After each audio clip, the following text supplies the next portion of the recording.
इसी राष्ट्रीय राजधानी से थोड़ी दूरी के ऊपर मेरठ में प्रधानमंत्री श्री नरेंद्र मोदी जी की आज रैली होने जा रही है।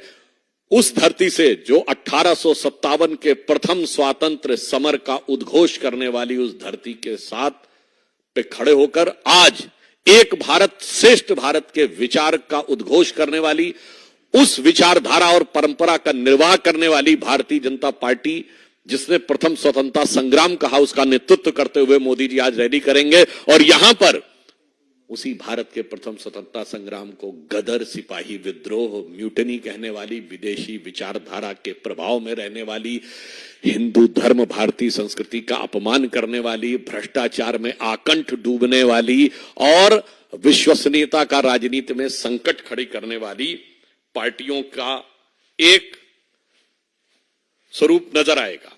एक तरफ वो दल हैं जिनके लिए सिर्फ और सिर्फ अपना परिवार है, और एक तरफ मोदी जी के नेतृत्व में हम हैं जिसके लिए 140 करोड़ देशवासियों का परिवार है। और वैसे हमारे धर्मशास्त्रों में कहा गया है, व्यसन की मित्रता बहुत अच्छी होती है, बहुत प्रबल होती है, दुर्गुण की मित्रता। मतलब कोई खराब, जैसे जुआरी, शराबी बहुत अच्छे मित्र होते हैं आपस में, तो वैसे ही यहां व्यसन की मित्रता का, व्यसन के भाईचारे का बहुत सुंदर स्वरूप आपको देखने को मिलेगा। और इसलिए मैं अंत में सिर्फ यह कहना चाहूंगा कि आज देश की जनता के सामने एक फूड फॉर थॉट भी है कि एक तरफ नई राजनीति और प्रयोग धर्मी राजनीति का वक्त अब नहीं है। भारत जिस मुकाम की तरफ आगे बढ़ा है उसमें जांचे परखे, खरे, तपे तपाए और आजमाए हुए नेतृत्व का में आगे बढ़ने का वक्त है।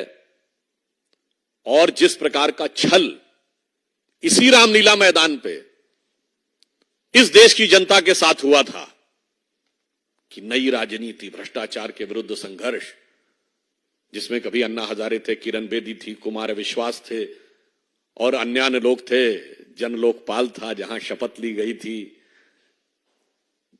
भ्रष्टाचार तो छोड़िए, सबका स्टिंग कर लेना। आज तो जाके उनके स्टिंग में जाके बैठ गए। जो कहते थे सब मिले हुए हैं जी, सबके साथ मिलके जाके बैठ गए।